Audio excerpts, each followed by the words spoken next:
నమస్కారం అండి. ఓం సత్యం ఓం అండి. ఓం సత్యం ఓం. మనము ఓం సత్యం ఓం అండి. కమాలమైన మాటలు ఇండియా నీతో నాతో అమ్మ కనకదుర్గం మాట్లాడుతుందండి. అది ఏ విధంగా ఎలా మాట్లాడుతుంది అమ్మ తల్లి నీతో నాతో మనందరితో. మన హిందుస్థాన్ జనసంఖ్య ఎంత అండి? ఎంత ఎవరికి తెలుసా? మన హిందుస్థాన్ రాజకీయ నాయకులకైనా ఏంటి, లేదా మన హిందుస్థాన్ ప్రభుత్వాలకైనా ఎవరికి తెలుసా మన హిందుస్థాన్ మొత్తం జనసంఖ్య ఎంత? ఎవరికి తెలియదు. ఇంతవరకు కరెక్ట్ రైట్ జనసంఖ్య ఎంత ఎవరు చెప్పలేరండి. ఏ మీడియా ప్రెస్ రిపోర్టర్ ఎవరు చెప్పలేరు. ఎస్, అవునండి.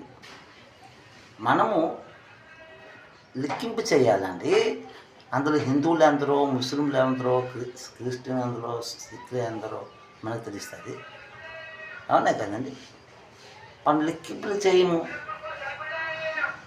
బయట నుంచి ఎవరో మన హిందుస్థాన్లో వచ్చి నివాసం చేస్తారు ఏంటి, అతను డబ్బులు ఇచ్చేస్తే అతను ఎంత తిరుగుతాం మనము.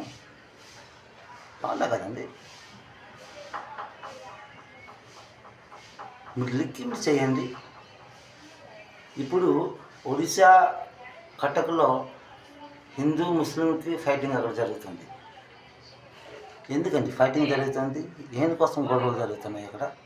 మతాల కోసమా? అమ్మకు తిట్టారని ఇది దుర్గమ్మ ఆ బజార్లో గొడవలు అన్నమాట. అక్కడ హిందూ ముస్లింకి గొడవలాగా అనిపించలేదు. హిందువులు గొడవలు చేసుకుంటుగా అనిపిస్తుంది అక్కడ. మనం అందరం హిందువులమేనండి. హిందువైనా, ముస్లిం అయినా, ఇసా అయినా, సిక్ అయినా మనం అందరం హిందువులమే.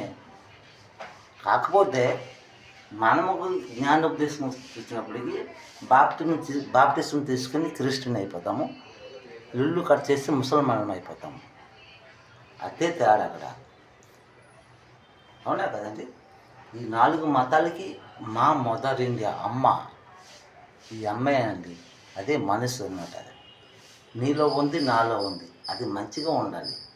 చెడుగా ఉంటే నీకు నరకానికి, మంచిగా ఉంటే నీకు స్వర్గానికి. అక్కడ రెండే అక్కడ కనిపిస్తున్నాయి. అవునా కదండి? మన హిందుస్థాన్లో జనసంఖ్య ఎంత? ఎనీటైం మనం లెక్కింపు చేసుకుంటే అందరూ హిందువులు అందరూ, ముస్లింలు అందరూ, క్రిస్టియన్లు అందరూ, సిక్కులు అందరూ మనకు తెలిసిపోతారు లేదండి. బయట వాడు ఎవడున్నాడు మనకు తెలుస్తుంది లేదండి. ఓం శక్తి ఓం.